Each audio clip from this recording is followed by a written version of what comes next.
A paz de Cristo, irmãos, amém? Que bom estarmos aqui mais uma vez, nessa nossa segunda semana de ministração, de encontro com o Senhor aqui nesse lugar. Estou muito feliz de poder estar hoje aqui, ainda mais por saber que a gente está na presença de Deus, e na presença de Deus não tem 0 a 0, né?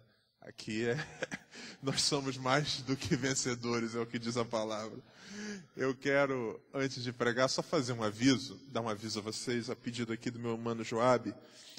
Vocês receberam o folderzinho, também o imã de geladeira, falando a respeito das semanas que a gente vai estar aqui. E na próxima semana, dia 24/6, houve uma pequena alteração. O Cleiton Queiroz, que estaria aqui, nós que fizemos com ele esse contato e intermediamos para o Joabe, houve um pequeno problema de desencontro de agenda do Cleiton. Ele não vai poder estar aqui na próxima terça-feira. Ele estará no dia 22/7. Então, semana que vem, dia 24, ao invés do Cleiton, vocês vão ter que me aturar mais uma vez, ok? Então, eu vou estar aqui no lugar dele e no dia 22/7, ele vai estar junto com vocês. Amados, abra sua Bíblia, segundo livro dos Reis, capítulo de número 6. Segundo Reis 6. Semana passada, Deus falou conosco, tratando a respeito de frustrações. E na noite de hoje eu quero, com a graça de Deus, pensar e meditar com vocês a respeito de uma outra coisa que também faz mal ao nosso coração e Deus tem desejo de tratar hoje. Segundo Reis 6, nós vamos ler a partir do versículo 1. São 7 versículos que eu quero ler com vocês que completam essa narrativa desse episódio. A palavra do Senhor diz assim: E disseram os filhos dos profetas a Eliseu: Eis que o lugar em que habitamos diante de tua face nos é estreito, ou é estreito demais para nós. Vamos, pois, até o Jordão e tomemos de lá cada um de nós uma viga e façamos ali um lugar para habitar. E disse ele: Ide. E disseram disse um: Serve-te de ires com os teus servos. E ele disse: Eu irei. E foi com eles. E chegando eles ao Jordão, cortaram madeira. E sucedeu que, derribando um deles uma viga, o ferro caiu na água, e clamou e disse: Ai, meu Senhor, porque era emprestado. E disse o homem de Deus: Onde caiu? E mostrando-lhe ele o lugar, cortou um pau e lançou ali e fez nadar o ferro. E disse: Levanta-o. Então ele estendeu a sua mão e o tomou. Amém? Bendito seja o Senhor por sua palavra. Meus amados, eu quero o máximo da sua atenção para a gente caminhar juntos dentro desse texto, que eu não sei se você já tinha lido alguma outra vez, se você já ouviu alguma mensagem a respeito dessa passagem. Primeiro, para a gente se situar no tempo e no espaço, em que circunstância esse evento acontece, eu preciso dar algumas explicações para vocês. Essa passagem vai narrar para nós um pedacinho da história de um dos homens mais marcantes do Antigo Testamento, que é o profeta Eliseu. A figura de Eliseu está sempre ligada a uma outra figura também extremamente usada por Deus, que é o profeta Elias. Eliseu, no que diz respeito ao ofício profético, ele é o sucessor de Elias. Elias foi um grande profeta que houve, chamou por orientação de Deus esse moço chamado Eliseu para que o acompanhasse. Ele foi o seu moço, o seu discípulo, e a Bíblia diz que quando Elias foi levado ao céu, foi transladado, Eliseu ele assume, ele tem essa missão de ser o profeta que vai atuar e falar e profetizar no meio do povo de Israel. Eliseu ele tem, dentre várias características, uma que é muito importante, que é a característica de reproduzir aquilo que ele recebeu enquanto bênção. E por que eu digo isso?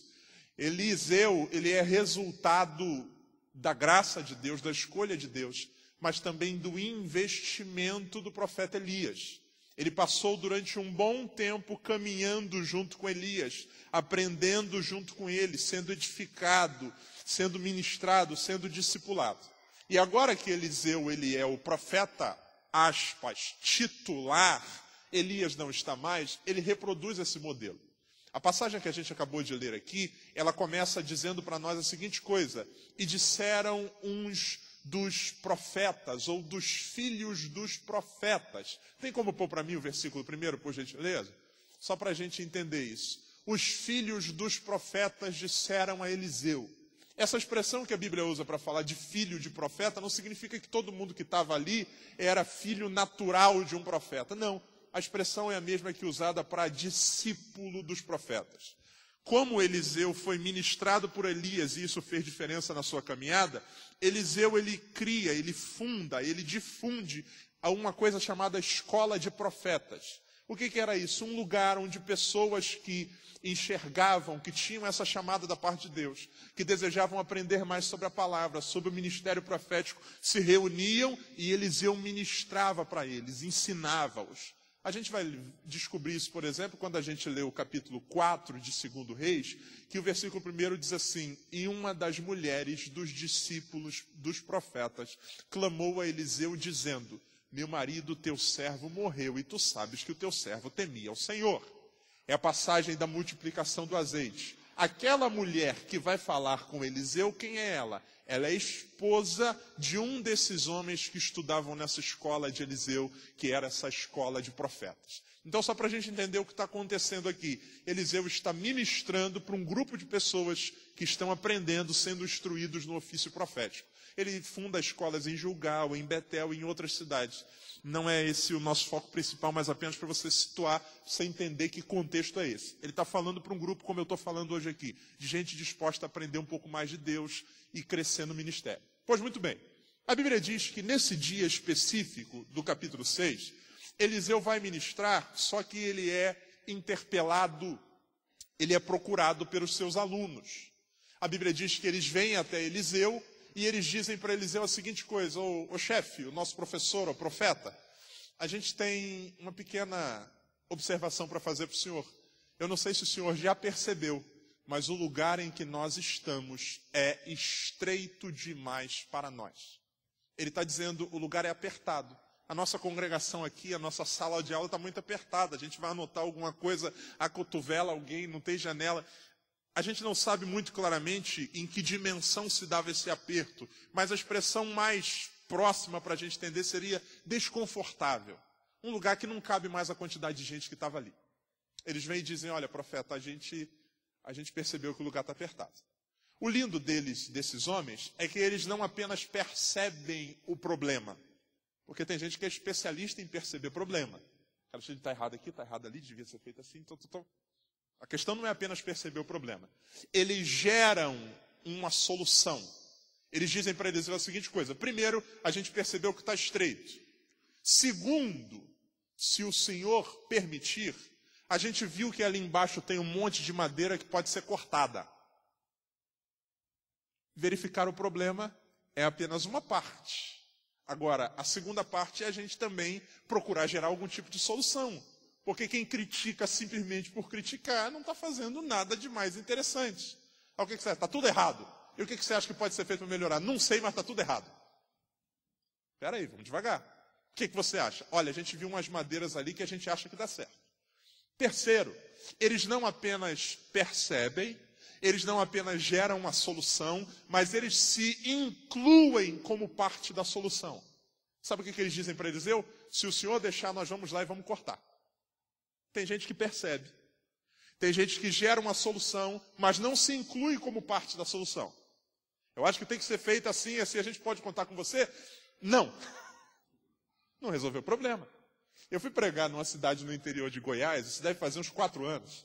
E aí fui pregar num congresso de jovens, o tema do congresso era santidade, e a gente falou para a juventude, quando terminou um dos cultos, um irmão veio me procurar, e uma porção de gente querendo falar, ele ficou aguardando bastante. Eu disse, pois não, ele disse, eu quero falar em particular.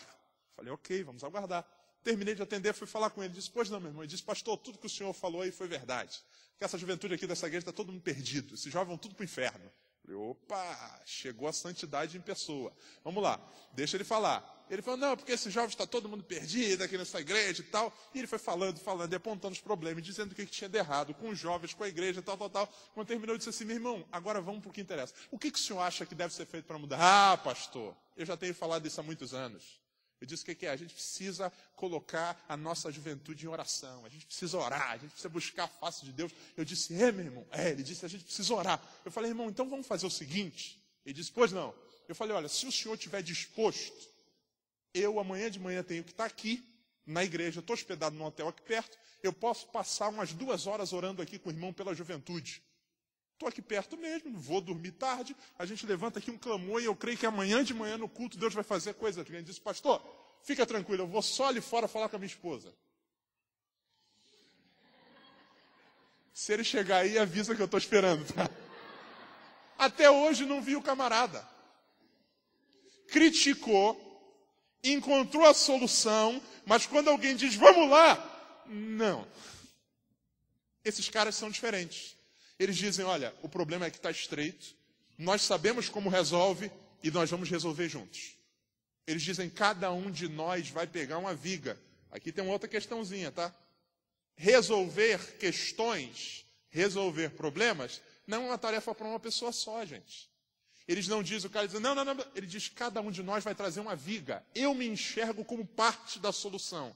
Eu não vou me sobrecarregar achando que tudo eu tenho que fazer sozinho. Também não vou ficar ileso desse processo, inerte nesse processo. Cada um de nós vai trazer uma viga. Pois muito bem. A história diz que eles desceram até o Jordão, pediram para o profeta ir junto, chegaram lá embaixo no Jordão e começaram a cortar madeira. Nessa época, a ferramenta utilizada para cortar, não existe motosserra aqui, não tem motor elétrico, não tem motor a gasolina, aqui é na base do machado. E o machado nessa época não é como é hoje. Hoje você consegue comprar um machado numa loja de material de construção, numa loja de ferragem. Nessa época, machado é feito de maneira 100% artesanal. É feito por um ferreiro, é uma peça cara, não é qualquer pessoa que tem um machado. O que essa rapaziada, esses jovens, esses homens que estão sendo ministrados ali, um desses caras pensa a seguinte coisa, eu não tenho machado, não tenho condições, o que eu vou fazer? Eu vou arrumar um emprestado.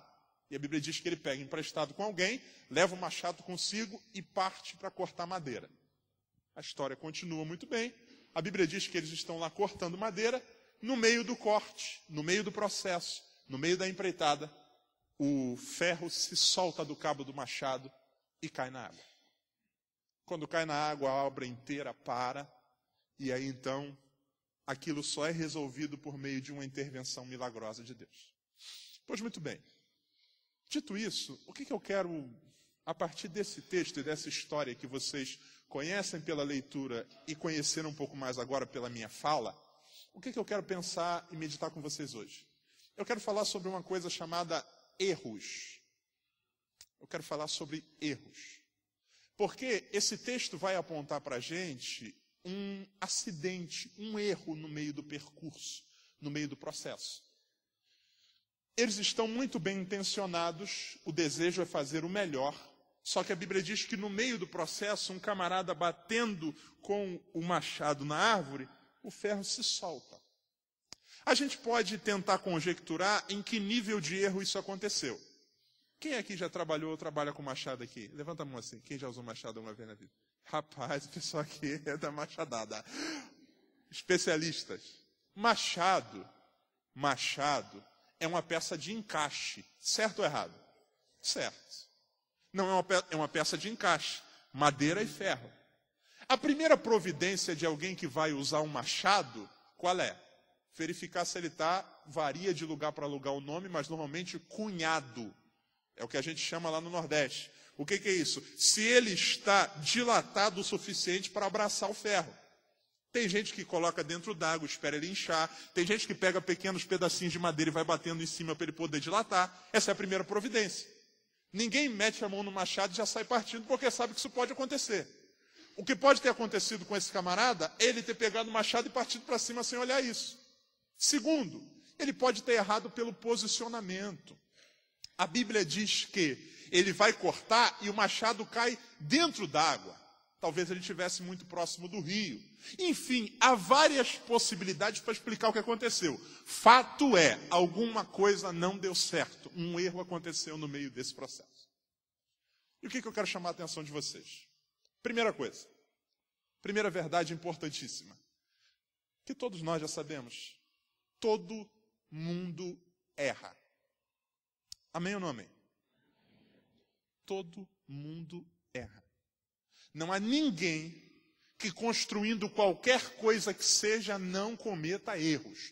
Todo mundo erra. Todos nós em algum momento tropeçamos, todos nós em algum momento pisamos na bola. Segunda coisa, algumas vezes a gente erra tentando acertar. O texto diz, ou melhor, o texto não diz, que eles estavam cortando madeira para construir pensar numa coisa bem esdrúxula, um barracão de uma escola de samba. Era para isso que eles estavam cortando madeira? Não. A Bíblia diz que eles estavam cortando madeira para construir, sei lá, Não.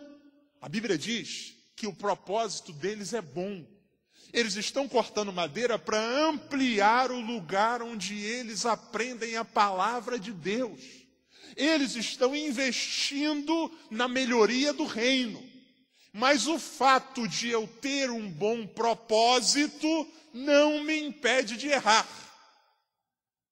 A gente erra tentando acertar o tempo inteiro. A gente faz isso. Ou uma mãe, por exemplo, como a minha,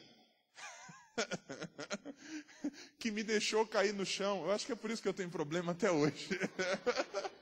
Com 1 ano de idade eu quebrei a clavícula. Por causa de um tombo que eu levei. A pergunta para você é a seguinte: você acha que alguém em sã consciência deixaria uma criança de 1 ano cair de cabeça virada para o chão? Não. A gente erra tentando acertar. Esse camarada, cujo machado caiu na água, a Bíblia não diz que ele estava brincando com o machado. A Bíblia diz que ele estava cortando. E querendo fazer o certo, algumas vezes a gente se precipita, a gente erra. Erramos por excesso de vontade. O cara chega e voa o machado. Excesso de vontade. Erramos por erro de posicionamento. A gente se coloca no lugar errado e isso facilita o processo. Fato é, primeiro, todo mundo erra. Segundo, erramos tentando acertar. Terceira coisa, quando você erra, você vira o centro das atenções. A Bíblia não diz quantas pessoas tinham nessa obra. A Bíblia só conta a história de um cara. Qual? O que errou. Quando você erra, você vira o centro das atenções. Quem é o único personagem dessa obra? O cara que fez besteira. E é exatamente assim que acontece. A gente vira o centro. 10 acertos, às vezes, não falam mais alto do que um erro. Eu sempre, graças a Deus, fui bom aluno. Minhas médias sempre foram altas. Tirava na escola 9, 8, 10, 9,5. Teve um dia que deu uma doideira na minha cabeça, tirei 4 em matemática. Todas as vezes que eu chegava em casa com um boletim azul para minha mãe com as notas azuis, eu chegava e dizia: mãe, aqui o professor mandou o boletim. Minha mãe pegava o boletim e ela dizia aquela frase maravilhosa que toda mãe diz: não faz mais do que a sua obrigação. Você não trabalha, você só estuda, não faz mais do que sua obrigação. Ou seja, o acerto é a mesma coisa que nada. O dia que eu cheguei em casa e apresentei 4,5 para minha mãe, virou uma revolução. Minha mãe pegou o telefone, ligou para minha tia: ela faz alguma coisa, ora pelo Jorge, que o diabo está furioso. Já chamou as irmãs da igreja para orar. E foi uma confusão, e todo mundo na rua ficou sabendo. Eu chegava na igreja e a irmã dizia: estamos orando pela sua mente. Meu Deus do céu. Ninguém nunca me deu os parabéns porque eu tirei 10. O dia que eu tirei 4, eu virei assunto da cidade. Não é assim que acontece? É exatamente assim. Eu me lembro que eu estava na casa de uma família, amigos meus, e eles exatamente isso. Outra coisinha que eu queria dizer a vocês, importante, é que, primeiro, todo mundo erra. Segundo, nós erramos tentando acertar. Em terceiro lugar, quando a gente erra, a gente vira o centro das atenções. E em quarto, diga comigo assim, por favor: só erra Pode ser melhor, diga, só erra quem faz. Só erra quem faz. Pastor, eu nunca errei tocando aquele negócio ali. Sabe por quê? Porque eu nunca toquei. Nunca. Irmão, nunca bati de moto. Sabe por quê? Eu não sei nem me equilibrar em cima de uma moto. Aquilo que eu nunca fiz, eu nunca errei. Agora, nas coisas que eu já me propus a fazer, eu já errei bastante. Só erra quem faz. Tem gente que para não errar, não vou nem fazer. Não, só erra quem faz. Quem derrubou o machado foi quem estava fazendo, foi quem estava cortando, foi quem estava no meio do processo. Então ouça com muita atenção. Todo mundo erra. A gente erra tentando acertar. Quando a gente erra, a gente vira o foco. E só erra quem faz. A gente podia falar mais umas 4 ou 5 coisas, mas eu vou limitar isso aqui pelo tempo. A questão não é o erro em si. A questão central é o que eu faço quando eu erro. Errar, todos nós erramos.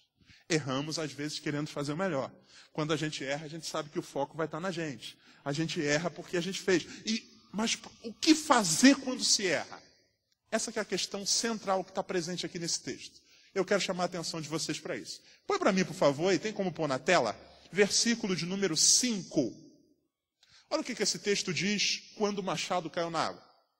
Mas sucedeu que, ao derrubar um deles uma viga, o ferro do machado caiu na água. E ele clamou dizendo, o que ele disse, irmãos? Para aí. Primeira palavra? Diga, ai! Ai. Número 1. Vamos pensar numa situação um pouco diferente? Esse machado é emprestado, certo? Certo. O cara está cortando madeira. O machado caiu na água. A Bíblia não diz que foram todos, foi só o dele que caiu. Ele é o único que errou, que vai passar vergonha. O que você faria no lugar dele? Uma das coisas que eu faria era sair de fininho. Pá, puf! Pum! Jesus. O texto diz assim, ai, meu Senhor, ele era o quê, gente? Ele era o quê? Diga comigo assim, eu preciso considerar o alcance dos meus erros. Primeira coisa, dói em mim, porque eu não queria que fosse assim. Ai, eu não queria ter errado. Segundo, eu sei que o meu erro atinge mais alguém. Sabe o que esse cara poderia ter feito? Não é meu mesmo. Não gastei com meu dinheiro, vou chegar lá dizendo para ele que sumiu qualquer coisa, ele vai resolver com Eliseu. Afinal de contas, ele é o pastor. Sabe o que ele diz? Quando o machado cai, ele diz, ai, meu Senhor, eu não queria ter errado. E o pior de tudo isso é que alguém vai sair prejudicado por causa do meu erro. Ele era emprestado. Ouça o que eu vou dizer a vocês. Todo erro tem um nível de alcance.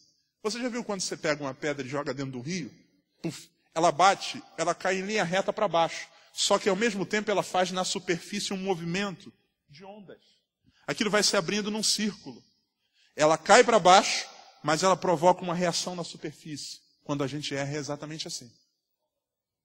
Tem gente que o cara diz assim, não, a vida é minha. A vida é minha. Sai de casa na sexta-noite, enche a cara, bebe, volta para casa, se arrastando, vomitando. O cara diz assim, é a minha vida. A esposa diz, meu amor, você está... Não, sou eu que estou morrendo, é o meu fígado, é a minha vida, é com o meu dinheiro. Quem vai morrer sou eu. Ele está dizendo a seguinte coisa, o meu erro só afeta a mim. Não é por aí não, companheiro. Que bom se afetasse só você, mas afeta teus filhos. Tem gente em casa esperando por você que está perdendo uma referência de pai. Afeta a tua esposa, que tem que suportar tudo isso de pé. Afeta outras pessoas.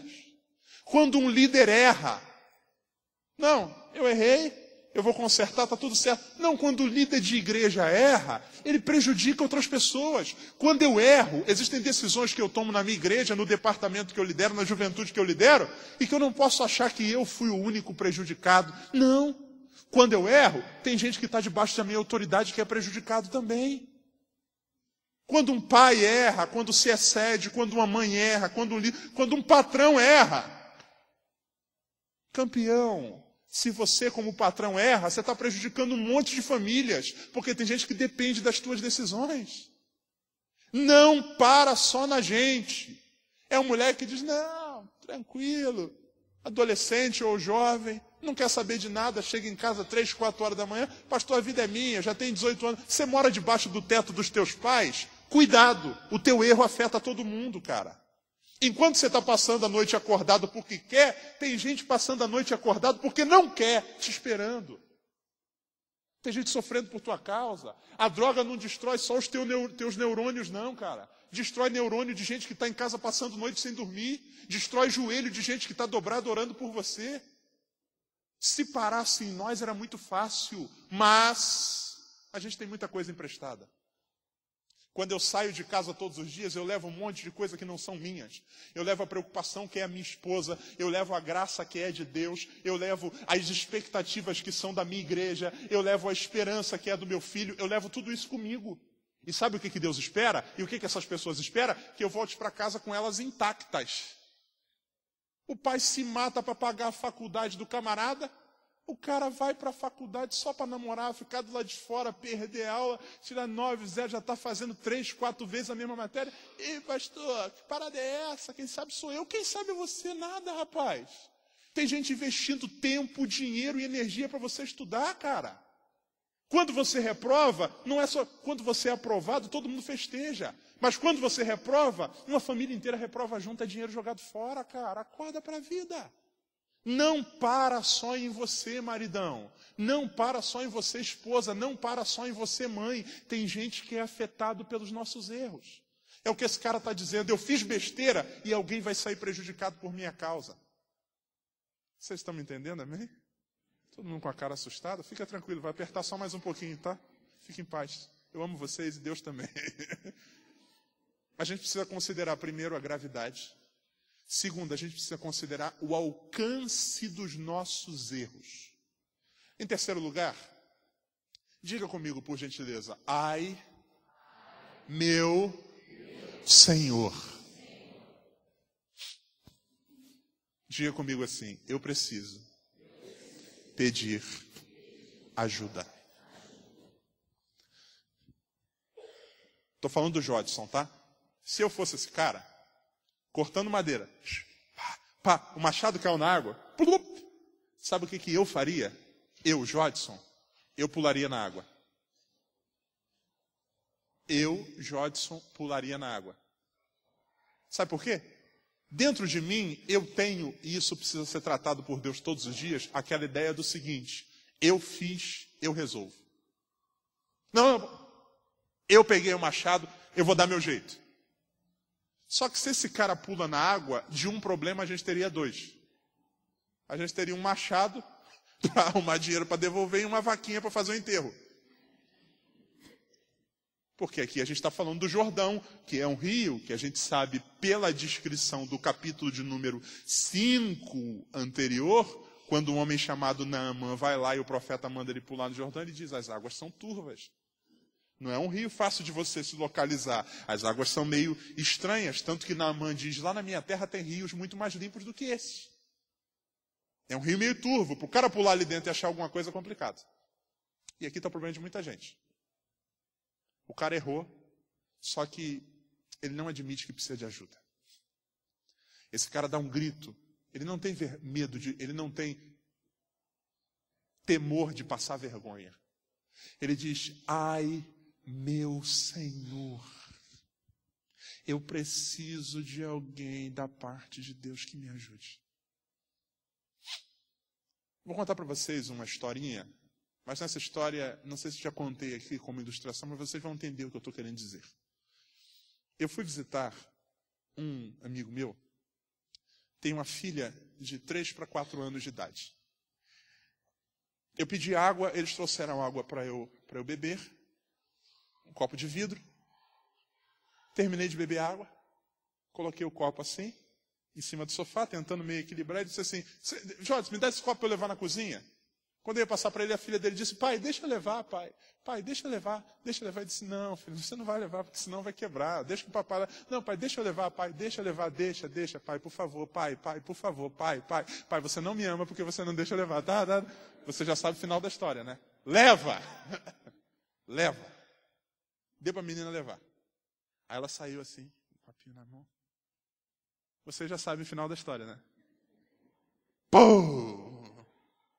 O copo caiu no chão e quebrou. A primeira coisa aqui, um movimento instantâneo, quando caiu no chão e quebrou, ele deu um grito, filha! Ele correu para lá.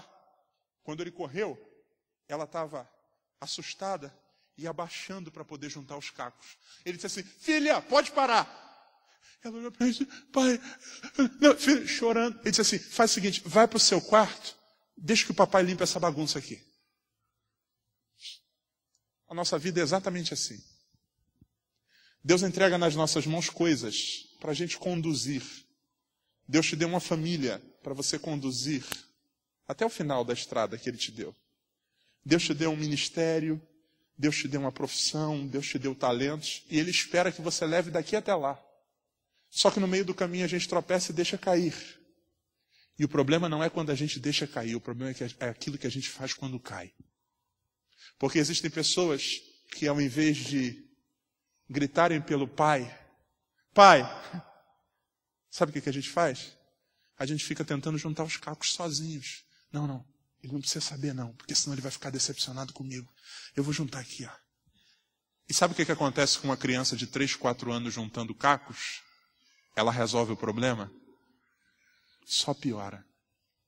Aquilo que era material passa a ser vida, vai perdendo sangue, vai perdendo vida. E tem gente exatamente assim. Você está tentando resolver o problema. E quanto mais mexe, mais piora. Quanto mais mexe, mais piora. Não, deixa que eu me viro, não vou falar para minha esposa não. Vou pegar um empréstimo e meter o dinheiro na empresa e o dinheiro já sumiu. E a dívida só aumenta. E você está tentando e mexendo nesses cacos. Sabe o que Deus está dizendo para a gente hoje? Deixa que papai limpe essa bagunça aqui para você. Existem coisas que eu fiz, mas eu não tenho condição de resolver sozinho. Eu preciso que o Pai Celestial, eu preciso que Deus me ajude a limpar essa bagunça. Porque senão eu vou acabar me ferindo. Senão ao invés de resolver eu só pioro. Em nome de Jesus, pare de tentar sozinho. Tem gente que já fez até despedida do pecado, do erro. Essa é a última vez. Você está dizendo, não preciso de ninguém, eu paro sozinho. Essa é a última vez. Esse é o último copo que eu bebo, esse é o último cigarro que eu fumo, essa é a última carreira de baseado, nunca mais eu faço. Você está dizendo, eu posso me virar sozinho, e no dia seguinte você estava lá de novo, e quanto mais você tenta mexer e se livrar disso, parece que você está num labirinto. E só existe um jeito de sair de um labirinto rápido, ser tirado por cima. Porque você olha e vai esbarrando em paredes, esbarrando, já viu? Igual homem. Homem não gosta de pedir informação, né? Homem não gosta de pedir informação. Eu fui hoje à tarde num determinado lugar com a minha esposa, ela não veio por causa disso. Por conta de ter terminado lá à tarde, ela foi para casa, está gestante. Fomos no lugar, o cara me passou o endereço e eu tentando achar o lugar. Ela diz assim, amor, você está perdido? Não. Manobra, dá ré, volta. Amor, você sabe onde é que a gente está indo? Claro. E bate, e volta. Vamos pedir informação? Não! Pedir informação não. Eu vou achar. A gente faz assim. E tem gente que o combustível da vida já está acabando. Você já está na reserva. A noite está chegando. Todo mundo saiu de perto de você. Mas você diz, não, eu vou dar meu jeito, eu vou conseguir. Igual aquele carrinho bate-bate de parque. Pá, pá, pá, pá, pá, pá, pá. Deus está dizendo hoje para você, chame por mim. Não é vergonha dizer para Deus, sozinho eu não posso. Não é vergonha dizer para Deus, Senhor, eu fiz a maior besteira que eu poderia ter feito, mas me ajuda. A Bíblia diz que Ele é aquele que nos ajuda nas nossas fraquezas. Sabe o que a Bíblia diz? Quando eu penso que estou fraco, É aí que eu estou forte. Porque o poder de Deus se aperfeiçoa na minha fraqueza. Quando eu assumo que não posso, Deus vem em meu socorro. Pare de tentar juntar os cacos. Você não vai conseguir. Quanto mais mexe, mais piora. Quanto mais tenta, mais piora. Em nome de Jesus, diga para Deus: Senhor, me ajuda a limpar essa bagunça que minha vida tá. E Ele é poderoso para fazer isso. Amém. O que Deus faz com os nossos erros? Ou como Deus enxerga os nossos erros? E aqui eu termino. Versículo de número 6. Por gentileza. 6. Ele gritou: ai, meu Senhor era emprestado. Pediu ajuda do homem de Deus, que nesse texto simboliza o próprio Deus. Se aproxima o profeta Eliseu. Quando o profeta Eliseu se aproxima, ele olha para o rapaz, que está só com um pedaço de madeira na mão, e ele faz apenas uma pergunta. A pergunta é, o que diz ali? Perguntou-lhe o homem de Deus. O que ele perguntou, gente?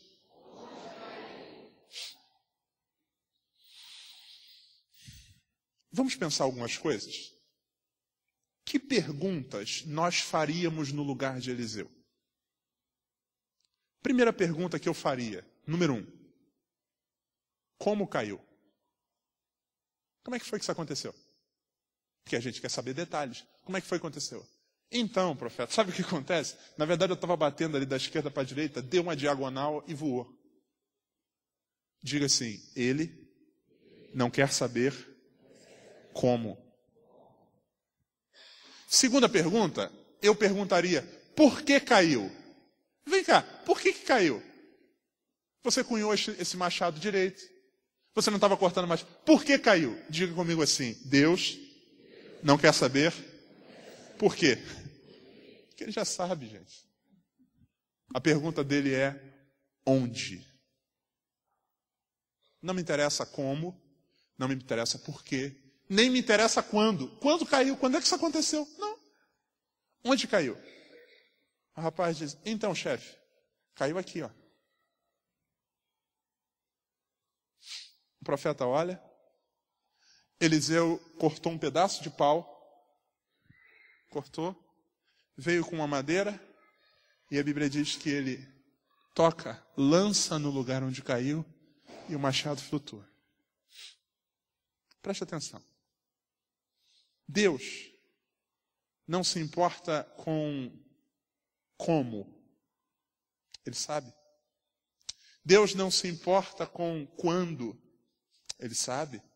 Deus não se importa com porquê. Ele sabe. A pergunta que ele faz para nós é: onde? Pelo seguinte, Eliseu não tocou no machado afundado. Eliseu tocou na área onde o machado havia caído. Vou repetir. Eliseu não tocou na peça. Eliseu tocou na área. E quando tocou na área, o machado flutuou. Deus não quer saber, Ele quer saber a área. Onde caiu? Então, chefe, caiu aqui, ó, nesse pedaço aqui. Sabe por quê? Por trás de todo problema existe uma área afetada.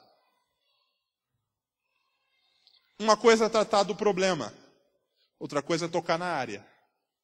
E Deus não quer apenas tratar do problema, Ele quer tocar na área. Vou esmiuçar isso para vocês melhor. Por trás de todo adultério, existe uma área que precisa do toque de Deus. Porque o problema não é largar daquela mulher. Aquela mulher é um machado que afundou. Agora, tem um lugar ali que precisa ser tocado. Esse cara precisa receber restauração emocional. Ele precisa se ver de maneira diferente. Ele precisa revalorizar a família que ele tem. A área dos sentimentos está afetada.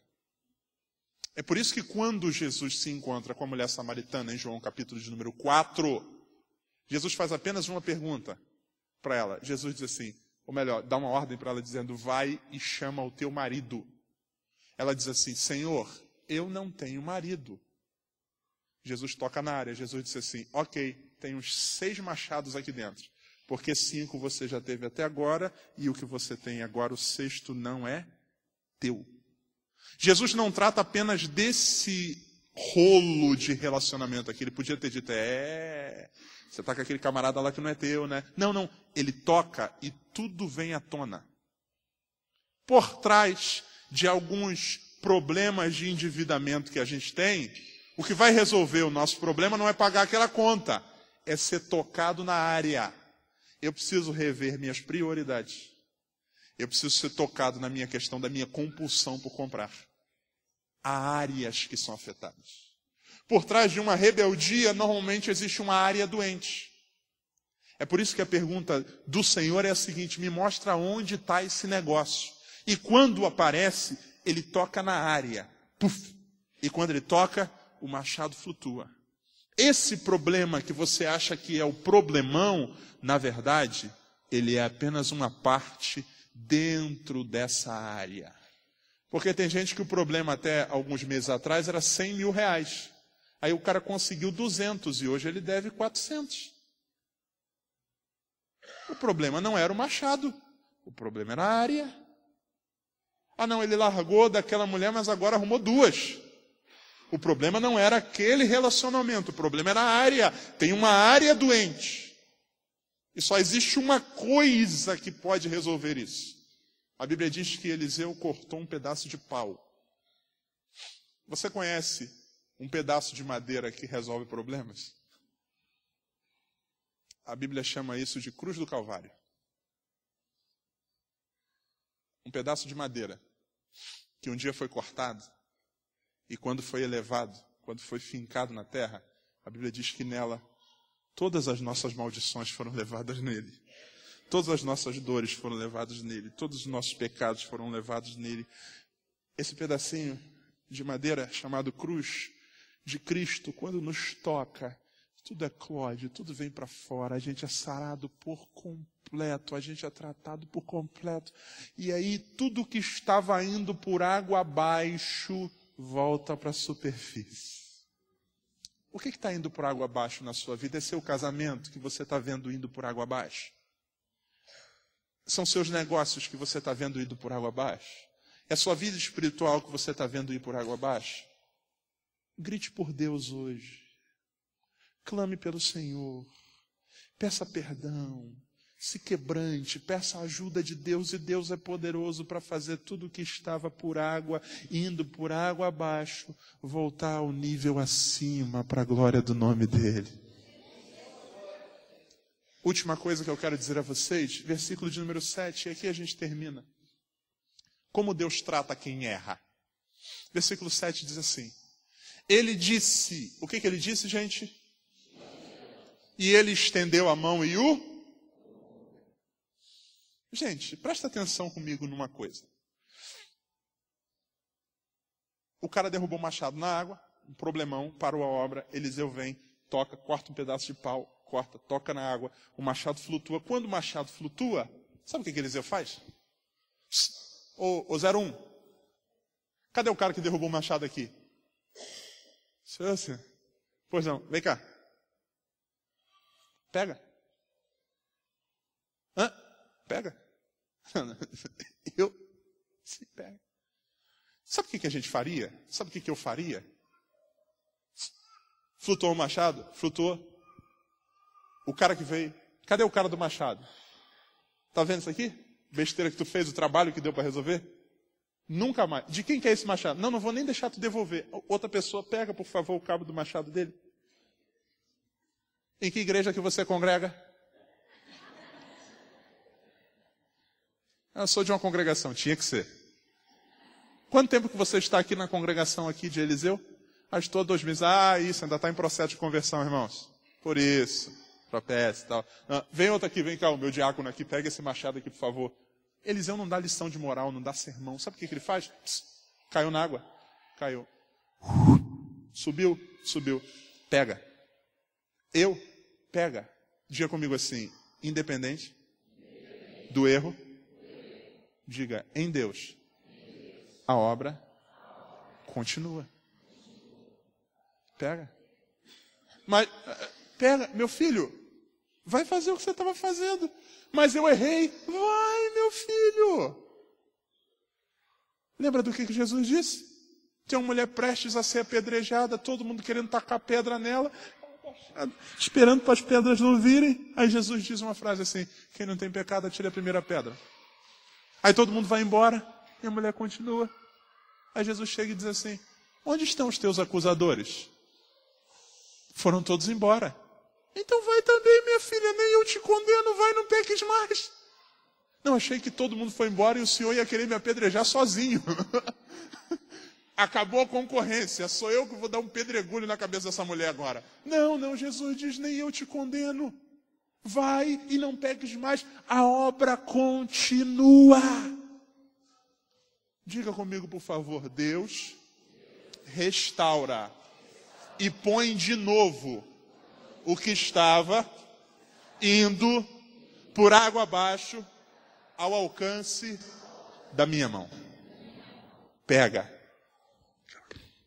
Pegou. Uma das histórias mais lindas da Bíblia para mim, e aqui eu termino de verdade, é a história de Jesus com Pedro. Porque Pedro é um camarada muito intenso, muito vivo o tempo inteiro, em todos os sentidos. Ele é o discípulo mais falante, mais presente, mais ousado. Um dia Jesus chega para Pedro e diz assim: Pedro, rapaz, o diabo me pediu para tentar você, para cirandar você. Aí imagino que Pedro tenha dito: e o Senhor deixou, né? Jesus diz: não, deixei não, rapaz, te conheço. Eu intercedi por você. Quando você se converter, você vai e fortalece teus irmãos. Imagino que Pedro tenha ficado revoltado, que ele está dizendo: não sou convertido, eu sou o cara que mais ama ele. Um dia Jesus chama novamente Pedro e diz assim: Pedro, você sabia que você vai me negar, cara? Senhor, a resposta de Pedro é: ainda que todos te deixem, eu jamais te abandonarei.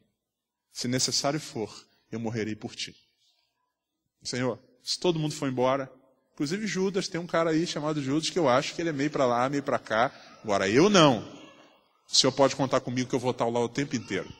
Jesus diz: rapaz, não vou te negar nada, pode ficar tranquilo, conta comigo, eu não vou errar nessa área. Você conhece a história. Jesus é preso, a Bíblia diz que Pedro fica de longe olhando, daqui a pouco chega uma pessoa e diz assim: rapaz, eu acho que eu já te vi andando com aquele cara lá, aquele Galileu. Pedro diz: não, nunca conheço, nunca vi na minha vida, sou novo aqui na cidade, estava de passagem. Ele chega num outro lugar e a Bíblia diz que se apresenta uma criada e diz assim: olha, você parece, eu acho que eu já vi você andando com aquele camarada chamado Jesus. Ele diz: não, eu não sei quem é, nunca vi mais gordo na minha vida, não conheço, estou só de passagem. Terceira vez alguém chega e diz para ele: rapaz, você fala igualzinho a ele. Ele diz: não, eu não hablo português, eu sou argentino, eu só vim assistir o jogo da Argentina, não sei de nada. A Bíblia diz que depois, Lucas diz isso, que depois de Pedro ter negado a terceira vez, Lucas diz uma coisa que é fantástica. Lucas diz: Jesus o olhou. Sabe aquele olhar de mãe?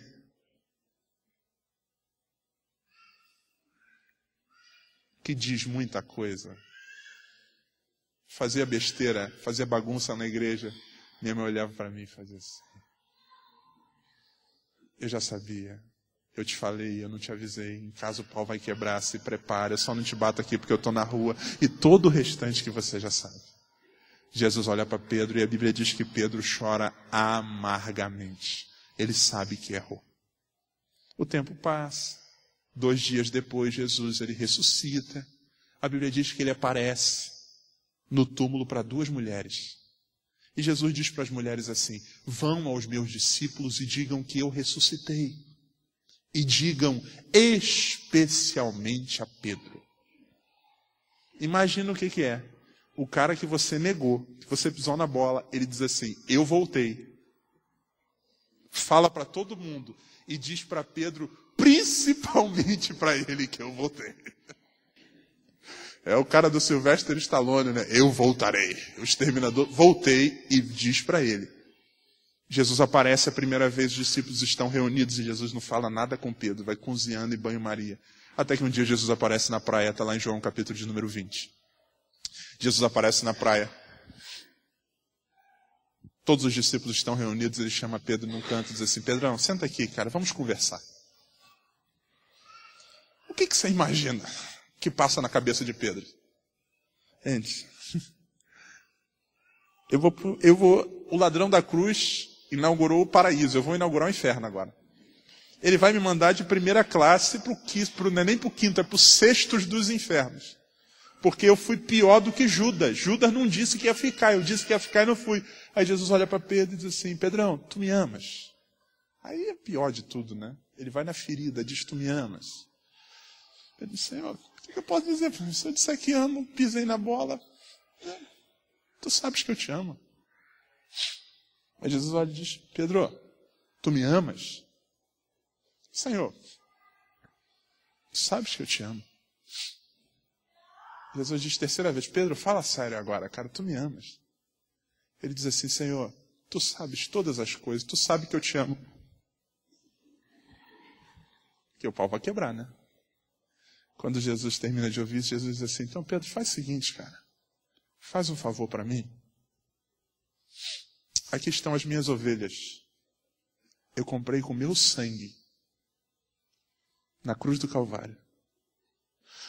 Apacenta as minhas ovelhas. Cuida delas. Eu? Sim, você. Mas, Pedro, a obra continua. A vida continua. Talvez já tenham dito para você, olha, você pode até mudar, mas nunca mais vai ser como antes. Não vai ser como antes, não. A Bíblia diz que a glória da segunda casa, ela pode ser maior do que a primeira. Se houver arrependimento, há cura. O mesmo Deus que manda um profeta na casa de Davi dizendo, se conserte, é o Deus que manda um profeta dizendo, o teu reino permanecerá de pé, porque eu vi o teu arrependimento. O mesmo Deus que diz, eu cortarei o teu braço, é aquele que diz, o cetro não se apartará da casa de Judá por tua causa.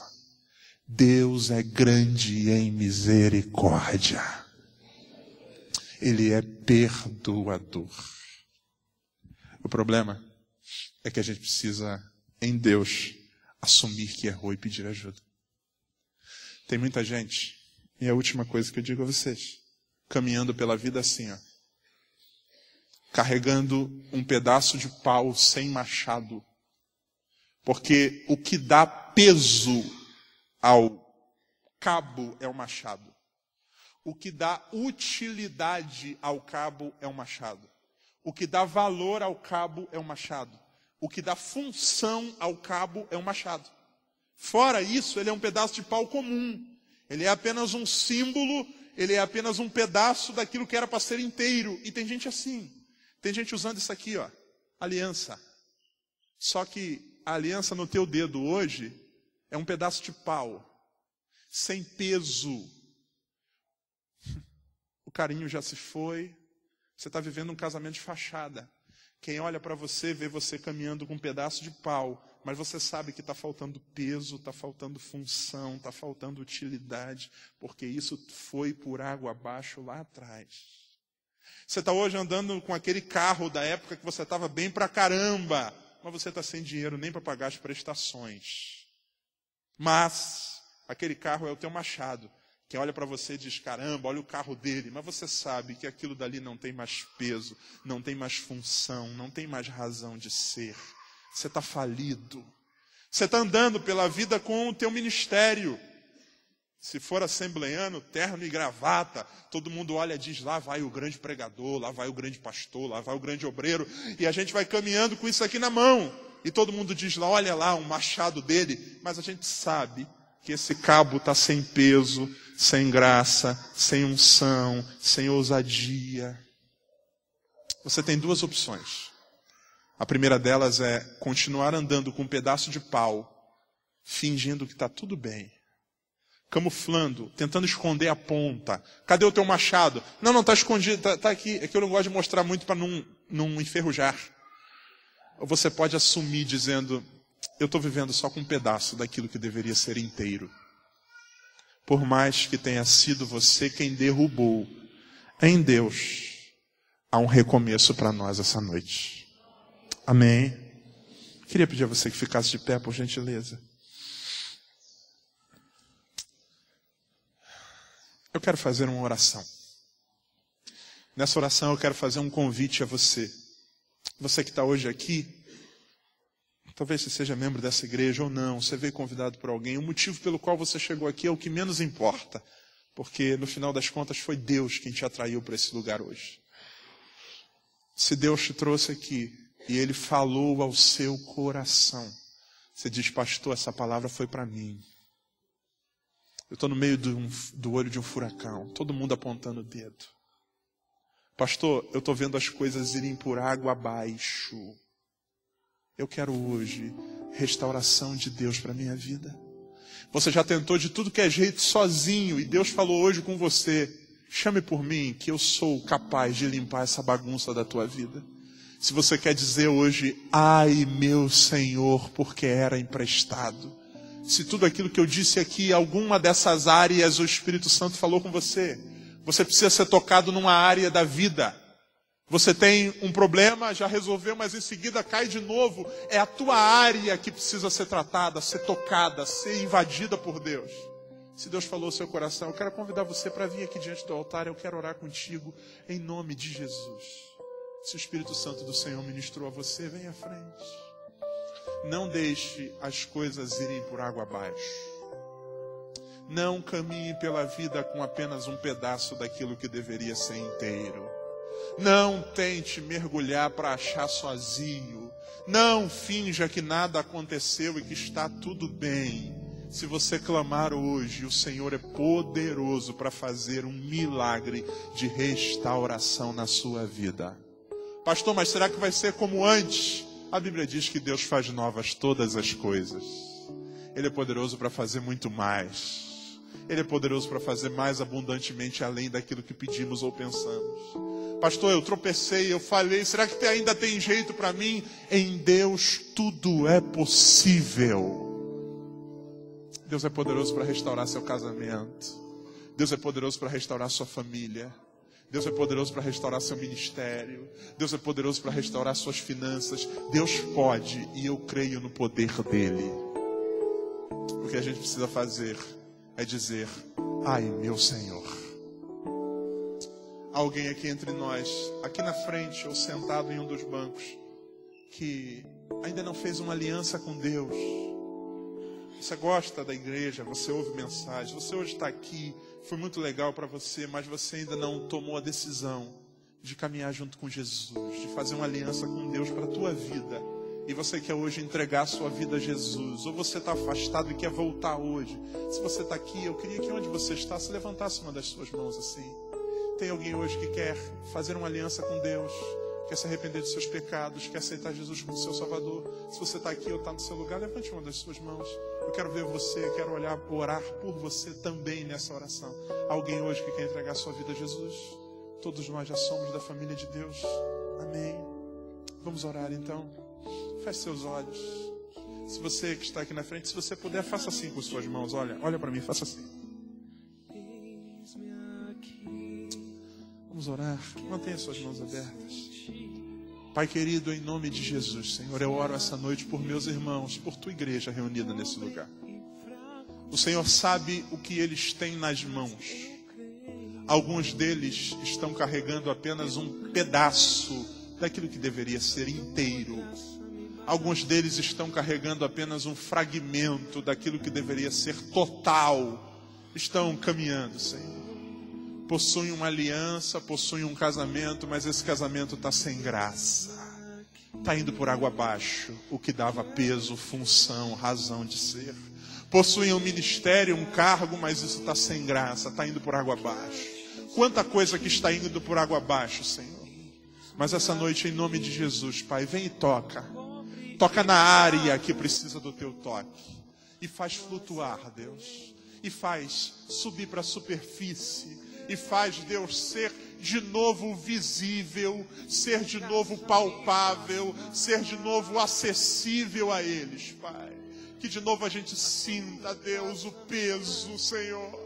Que de novo a gente sinta, Senhor, nas mãos o peso e a gente se levante para continuar construindo, para continuar derrubando o que vem pela frente, para continuar avançando e crescendo e tornando o lugar mais confortável.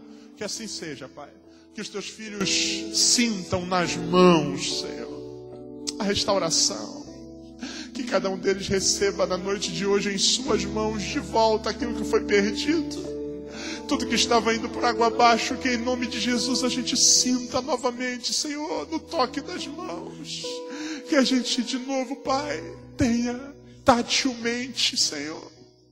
Pai, faz-nos sair hoje daqui carregando de novo aquilo que não deveria ter sido perdido. Que assim seja, Pai. Guarda cada um dos teus filhos. E que hoje a vida deixe de ir por água abaixo. Em nome de Jesus. E que muitos testemunhos venham de pessoas que continuaram construindo para a glória do teu nome. O nome de Jesus. Amém, amém e amém. Deus abençoe você. Deus abençoe sua família. Deus abençoe seu coração. Vá em paz em nome de Jesus.